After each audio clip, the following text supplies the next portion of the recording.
மேலே பட்டியலை பார்த்தாலே தெரியும். ஆமாங்க, இது தாவேகாவோட அமைச்சரவை பட்டியல். என்னங்க ரிசல்ட்டே வரல, அதுக்குள்ளே பட்டியல் போட்டாங்களா அப்படின்னு நீ கேட்குறது எனக்கும் புரியுது.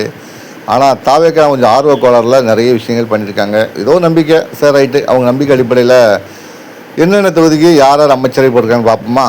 ஃபஸ்ட்டு தாவேகா தலைவர் பெரம்பூர் விஜய் அவர்கள் உள்துறை, மகளிர் நல, குழந்தைகள் மேம்பாட்டுத்துறை அவருக்கு போயிட்டால் வச்சுருக்கிறதா அவங்க அந்த பட்டியலில் போட்டிருக்காங்க. ரெண்டாவது அமைச்சரவை பட்டியலில் செங்கோட்டையனுக்கு பொதுப்பணித்துறை, நீர்வளத்துறை கொடுத்துருக்காங்க. வெள்ளிவாக்கம் தொகுதியில் போட்டிகிட்டு இருக்கிற ஆதவ அர்ஜுனாவுக்கு செய்தி மற்றும் சுற்றுலாத்துறை ஒதுக்கியிருக்காங்க. பொதுச் செயலாளர் ஆனந்த் அவர்களுக்கு போக்குவரத்துறையும், மயிலாப்பூர் வெங்கட்ராமன் அதாவது பொருளாளர், கட்சியுடைய பொருளாளருக்கு நிதித்துறையும், அருண்ராஜுக்கு உணவுத்துறையும், மரிய வில்சனுக்கு உயர்கல்வித்துறையும், நிர்மல்குமாருக்கு பிற்பட்டோர் சிறுமரபினர் நலத்துறையும் ஒதுக்கியிருக்காங்க. அதே மாதிரி பார்த்திங்கன்னா காரைக்குடியை சேர்ந்த பிரபுவுக்கு பால்வளத்துறையும், மயிலத்தை சேர்ந்த விஜய் நிரஞ்சனுக்கு தகவல் தொடர்பு துறையும், மதுராங்கத்தை சேர்ந்த எழில் கேத்தரினுக்கு சுகாதாரத்துறையும் அவங்க ஒதுக்கியிருக்காங்க.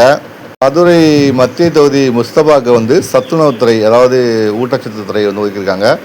திருப்பூர் தெற்கு சத்யபாமாவுக்கு வேளாண்மைத்துறை, சிவகங்கை குழந்தை ராணி ராட்சியாருக்கு பள்ளி கல்வித்துறை, சேலம் தெற்கு பார்த்திபனுக்கு தொழில்துறை, வால்பாறை ஸ்ரீதரனுக்கு வனத்துறை, லால்குடி கூப்பா கிருஷ்ணனுக்கு வருவாய்த்துறை ஒதுக்கி அந்த பட்டியலில் சமூக நலத்தில் வெளியிடப்பட்டிருக்கு.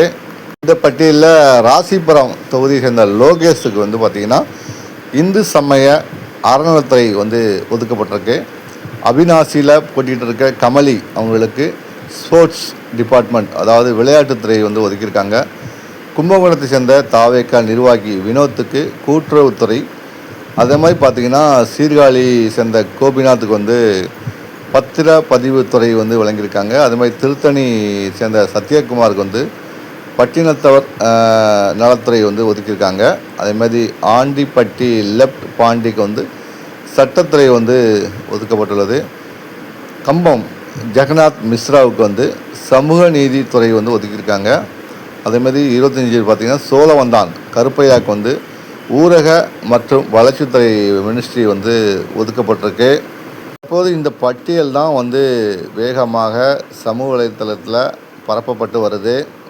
இந்த பட்டியலில் நெல்லை சேர்ந்த ஆர்எஸ் முருகனுக்கு நெடுஞ்சாலைத்துறை மினிஸ்ட்ரி வழங்கப்படுவதாக அறிவிக்கப்பட்டிருக்கு. அதேமாதிரி ஆலங்குளம் தொகுதியுடைய வேட்பாளராக போட்டியிட்டு இருக்கக்கூடிய விபின் சக்கரவர்த்திக்கு கனிம வளத்துறை ஒதுக்கப்படுவதாக அந்த பட்டியல் மாதிரி பட்டியலில் தெரிவிக்கப்பட்டிருக்கு.